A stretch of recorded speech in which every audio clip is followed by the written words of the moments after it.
Assalamualaikum warahmatullahi wabarakatuh.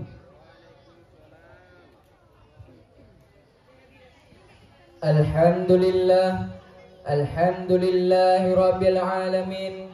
Wassalatu wassalamu ala asyrafil anbiya'i wal mursalin wa ala alihi wa ashabihi ajma'in. Amma ba'd.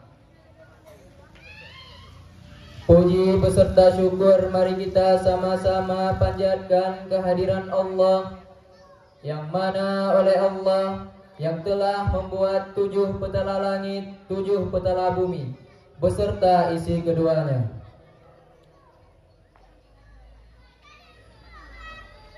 Tidak lupa pula kita sanjung sajikan kepangkuan alam Nabi besar Muhammad sallallahu alaihi wasallam, yang bagaimana oleh beliau yang telah membawa kita dari alam jahiliyah sampai alam Islamiyah, dari alam kebodohan sampai alam penuh ilmu pengetahuan. Penghormatan saya yang pertama kepada ayahanda rohani, pemimpin Dayah Najatul Fatah beserta keluarganya. Penghormatan saya yang kedua kepada Dewan Hakim dan Dewan Juri yang menilai saya dengan baik.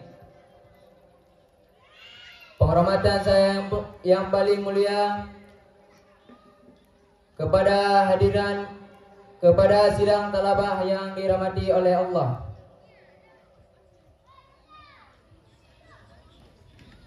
Dalam waktu yang singkat ini, izinkan saya menyampaikan tentang ingat mati.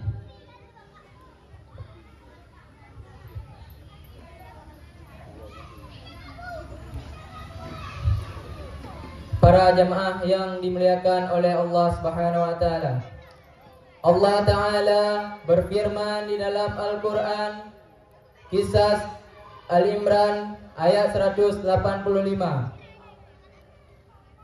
Kullu nafsin za'iqatul maut.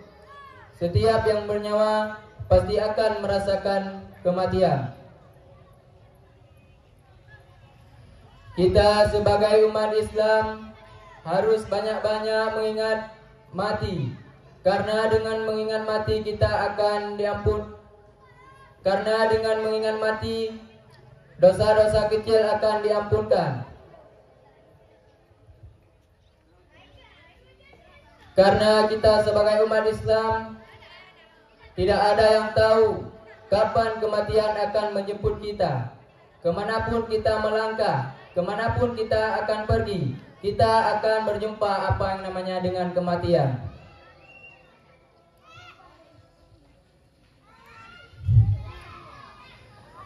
Jadi kita dalam hidup ini jangan main-main. Kita harus mengerjakan apa kewajiban kita sebagai umat Islam, yakni kewajiban kita menunaikan ibadah sehari semalam 5 waktu.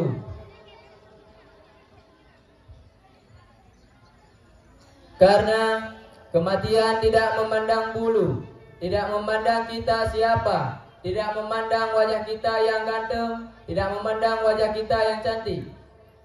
Karena kematian itu adalah satu takdir yang tidak bisa kita negosiasikan.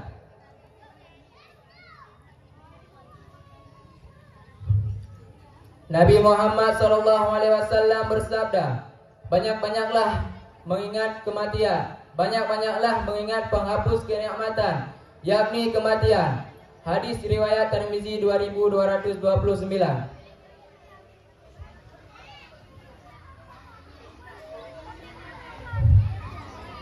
Ingatlah, ketika kita sakaratul maut, itu sakitnya tidak seberapa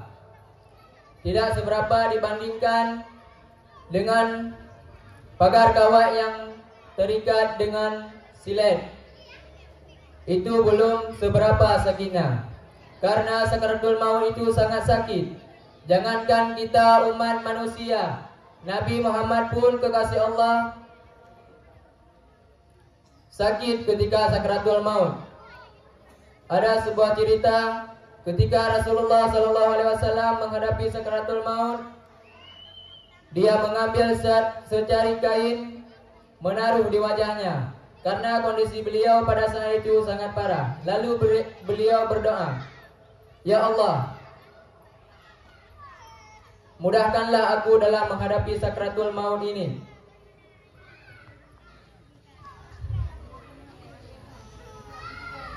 Kita dalam hidup ini jangan ingat kita selalu hidup kekal abadi, karena yang kekal abadi hanyalah Allah Subhanahu wa taala. Kita sebagai umat manusia akan merasakan apa yang namanya kematian. Karena itu, tanyakanlah pada diri kita sendiri, sudah siapkah kita menghadapi kematian?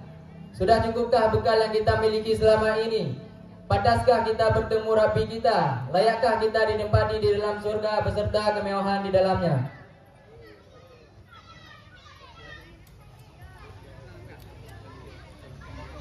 Karena kematian itu kita tidak tahu kapan datangnya.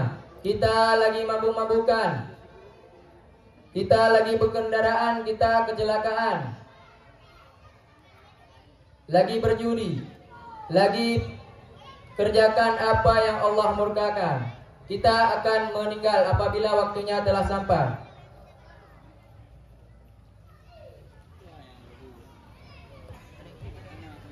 Karena itu, ketika kita masih hidup, kerjakan apa yang disuruh oleh Allah Subhanahu wa taala.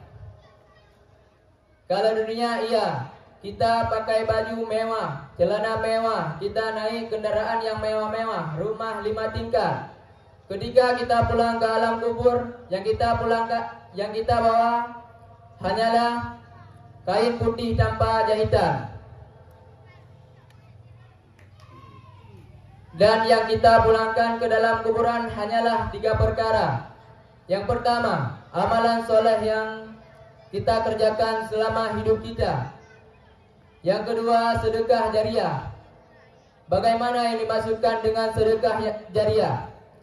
Selama kita hidup, kita sedekahkan 1 sak semen ke masjid. Ketika masjid itu masih dipakai oleh umat Islam, pahala akan mengalir walaupun kita sudah meninggal. Dan yang ketiga, anak soleh yang mendoakan kita di dunia. Karena penyesalan yang paling berat ketika kita sudah meninggal, kita minta kepada Allah, "Ya Allah, hidupkanlah aku 1 menit untuk bersedekah, untuk bertobat." Itu tidak ada lagi karena kita sudah meninggal.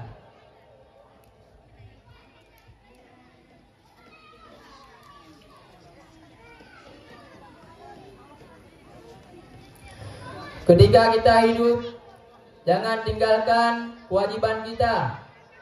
Karena orang-orang yang meninggalkan salat sangatlah besar dosanya. Jangankan tinggal salat, memperlambatkan waktu salat saja kita akan masuk neraka.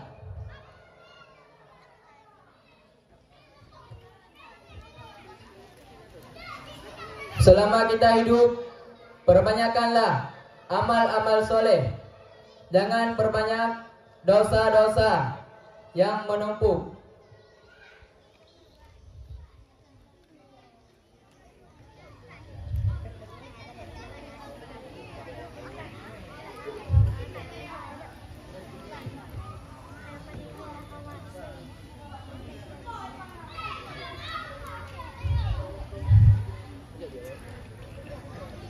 Ingatlah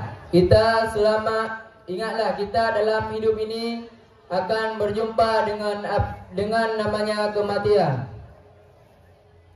Karena kematian itu milik semua makhluk Allah, yakni manusia, hewan, tumbuhan, dan bangsa malaikat dan setan.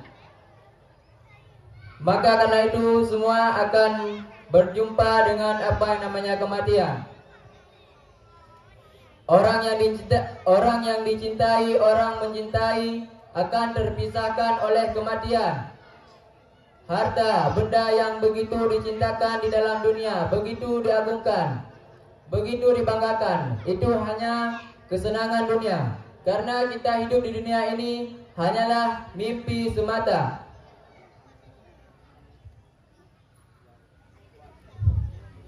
Karena itu kita selama hidup kerjakan sholat. Karena kematian itu tidak pernah bilang sama kita kapan dia datang. Kita bersembunyi di belakang benteng yang tegak. Di dalam ruangan besi pun kita akan meninggal apabila waktunya telah tiba.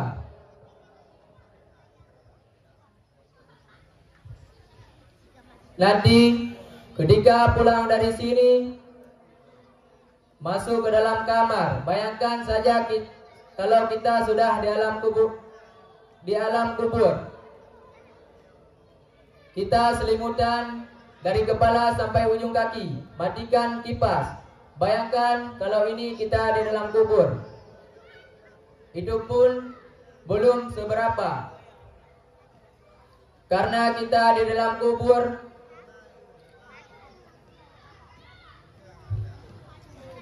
kemanapun kita lihat itu tanah semua. Kalau kita ada amal baik, ada yang temani di dalam kuburan. Kalau kita selama hidup kita selalu saja dalam perbuatan buruk, maka teman kita juga di dalam kuburan, keburukan yang kita lakukan di dalam dunia ini.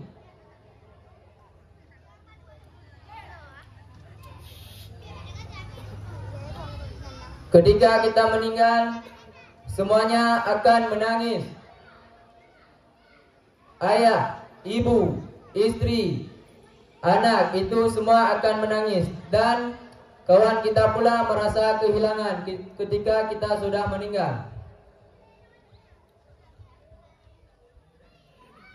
Karena kematian itu adalah takdir yang sudah pasti, tidak bisa kita negosiasikan.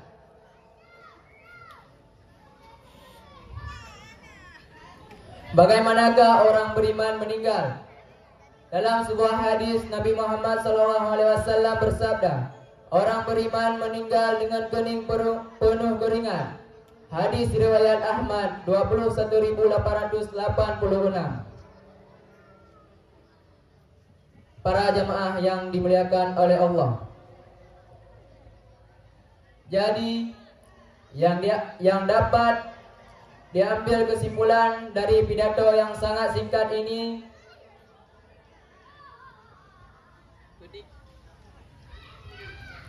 ketika kita masih hidup, kerjakan apa kewajiban kita sebagai umat Islam.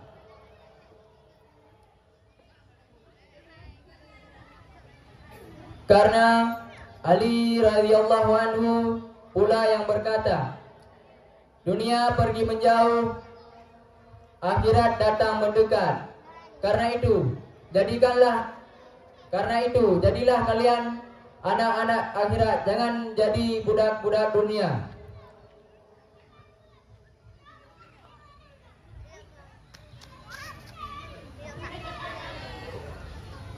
Hanya saja di sini saya dapat sampaikan. Lebih dan kurang mohon maaf. Wabillahi taufiq wa hidayah. Wassalamualaikum warahmatullahi wabarakatuh.